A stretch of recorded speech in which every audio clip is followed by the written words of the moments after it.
Branding Star.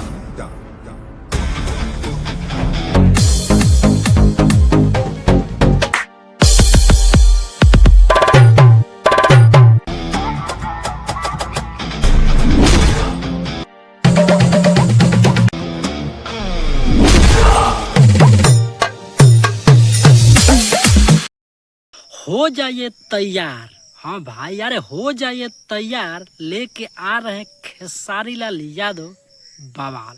भाई बिल्कुल सही बात बा, गाना आ रहा बा बहुत ही धमाल मचावे खातिर। बहुत दिन से गाना के सब कोई के इंतजार रहे कि गाना आखिर आई कहिया, तब फाइनली दोस्तों आ गया आप सबके बीच में गाना।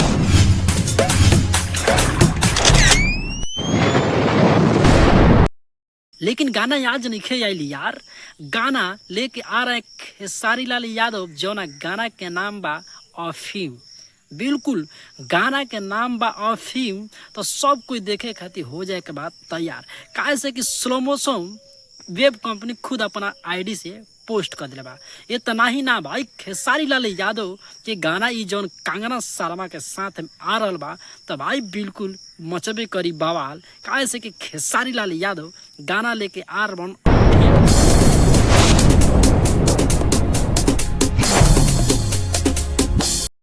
एक और बात सोचने वाली बात है भाई कि गाना तो अखिलेश कश्यप लिखने वाले थे, आईडी से खुद पोस्ट भी किए थे, लेकिन ऐसा क्यों नहीं हुआ।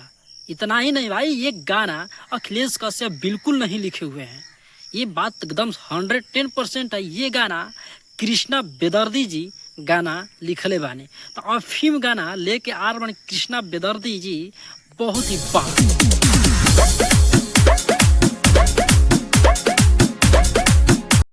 कृष्णा बेदर्दी जी लेके आ रहे हैं गाना कंगना शर्मा के साथ, यानी खेसारी लाल यादव।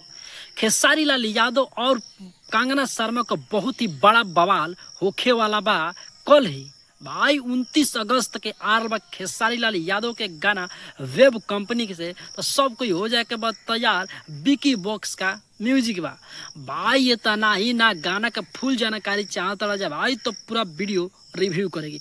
जितना भी खेसारी लाल यादव के फैन होगा लोग भाई, तो चैनल के सब्सक्राइब कर देगा, कमेंट में बतावे कोई कि हमारा रिव्यू कैसा।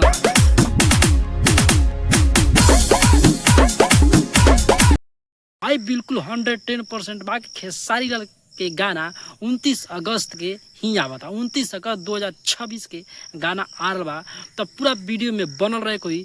खेसारी लाल में अगर ड्यूट के बात कर दिया जाए भाई, तो शिल्पी राज जी गाना गैले बानी उनका साथ में। सृष्टि भारती के मतलब के दावा कल जाता रहे, लेकिन फाइनल आज पूरा भोकल आ गई बा कि खेसारी लाल यादव के साथ में जी अफीम गाना गैले बा, उनका नाम बा शिल्पी राज। तो शिल्पी राज का नाम से मोहताज नहीं थी, तो आप लोग जान ही रहे शिल्पी राज के।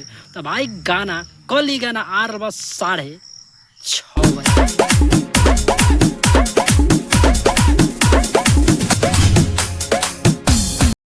सब कोई अफीम गाना के प्यार और आशीर्वाद देवे कोई, काहे से कि खेसारी लाल बवाल मचाने के लिए आ रहे हैं। हम बोले थे ना आप लोग को एक बात कि रक्षा बंधन बाद ही आएगा ये गाना खेसारी लाल यादव के कंगना शर्मा के साथ।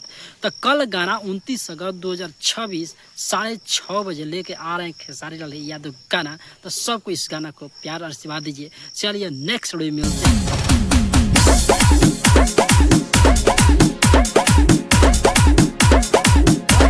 Branding Star.